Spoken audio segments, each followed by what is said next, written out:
পিরোজপুর সরকারি সোহরাওয়ার্দী কলেজ থেকে উদ্বোধন করলাম বৃক্ষরোপণ কর্মসূচি।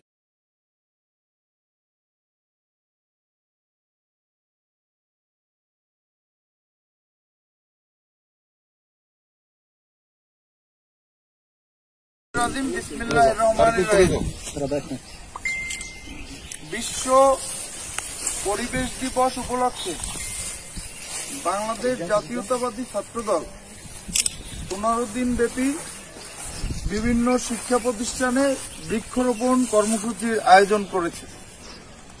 আজ আমরা বাংলাদেশ জাতীয়তাবাদী ছাত্রদল পিরোজপুর জেলা শাখার পক্ষ থেকে এই যে বৃক্ষরোপণ কর্মসূচির আজকে পিরোজপুর সরকারি সোহরাওয়ার্দী কলেজ থেকে উদ্বোধন করলাম বৃক্ষরোপণ কর্মসূচি।